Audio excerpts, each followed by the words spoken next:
Sometimes you want to pray, but you get this lazy thought in your mind, oh, later, maybe tonight or in the afternoon.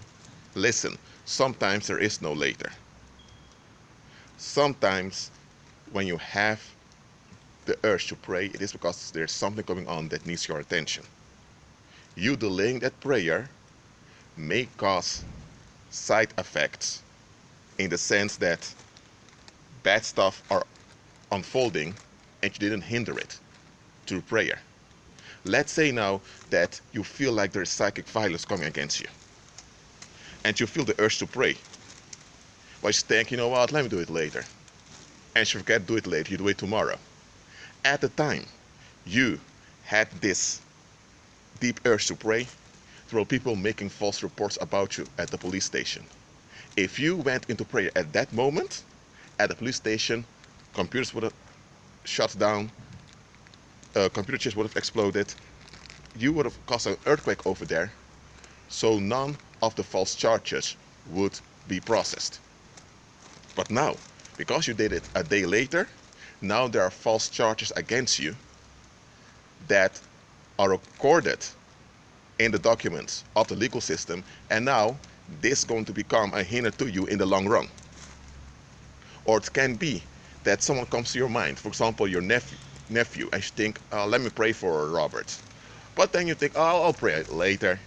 It can be that at the time you want to pray for Robert, your nephew, it can be that at the time there were people that want to stab him in the streets. And if you pray at that same moment that you feel the urge to pray, you caused some shock that prevented the stabbing. But let's say you forget to pray for your nephew and later you hear he's in the hospital, he's in a critical condition.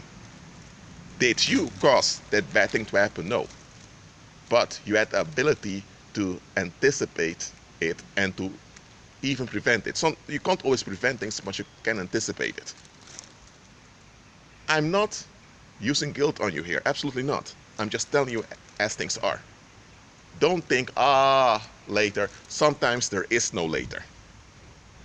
There are people that died before their time, even children that died due to sickness and all of those stuff because there was paranormal contention going on that wasn't addressed properly.